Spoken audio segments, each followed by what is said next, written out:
Acting ICE Director Todd Lyons. Sir, when you look at that, you see, that case, they believe that it was a locked case with guns inside. Alexis said they're not sure if that was a federal vehicle or not. Do you know, was that a federal law enforcement vehicle that was broken into? Yeah, Martha, without getting too much into the investigation, it was a federal vehicle. But just to the point, that is not peaceful protesting. That's not what the governor, that's not what the mayor is calling for. That's anarchy, plain and simple. That's impediment.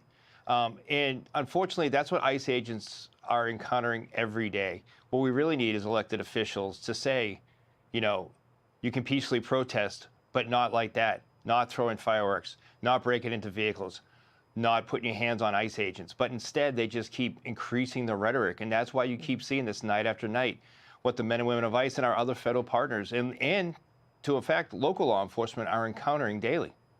Do you want the Insurrection Act employed here? Do your folks need it?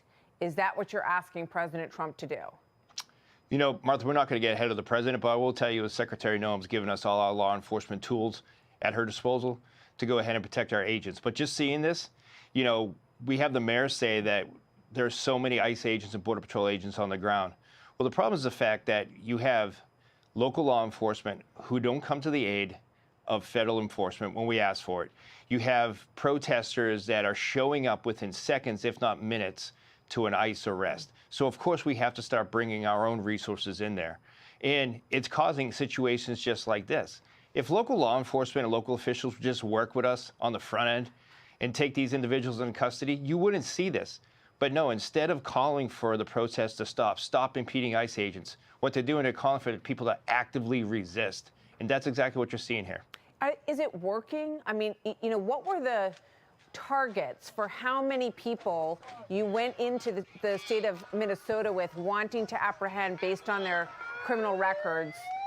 Are you getting those numbers? You'll be able to do it in the middle of all this?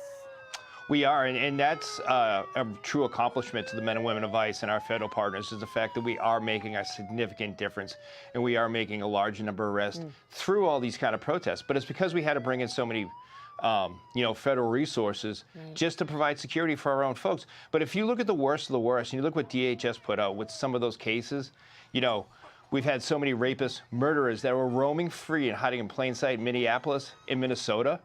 We would hope that elected officials and the public would be thanking ICE for taking them out of communities, but instead we have, incidents like you're seeing on the screen right there. Yeah. I want to show a couple of things that are getting a lot of attention. This first video is ICE agents pulling a woman out of a car in Minneapolis. I read a piece this morning about her, that she is an activist, but clearly this kind of video is the sort of thing that, gets people riled up. They may not know all the details around it. What do you say about this video? Martha, you just said it perfectly right there. There's so much of that video that no one else has seen, unfortunately, right? And it doesn't show what she... Can you tell us what else happened here that provoked this exchange? Well, without getting too specific, since the fact that we do have criminal charges on that individual, you have somebody that's driving into a scene, you're driving into a law enforcement situation after being warned not to do that, coming at officers, blocking in vehicles. Then when she's told to get out of the car, she doesn't, and she resists at that point. And unfortunately, again, I hate to sound like a broken record, but when you have elected officials that are saying, go out and do this, go out and impede ICE, go out and protect your neighbor, and they're doing it like this, this is what happens and leads to it. And unfortunately, these videos come up and there's only one side to it. And we're constantly having to go on the defense. But the men and women of ICE are professional. They're professional law enforcement officers. That's what they're out there doing every day. And again, at the end of the day, we have to make sure our men and women of ICE and all law enforcement go home safe every night. So this is another video. Some ICE agents walking in the front door of a Mexican restaurant is what is reported here in St. Paul. They get screamed at, and then they go out the back door. Just watch this. When I watch this, I'm trying to figure out what's going on. They have masks on. Are they there to apprehend someone? Are they there because there's a target in that restaurant? Can you explain this? So in those situations, Martha, it's twofold, right?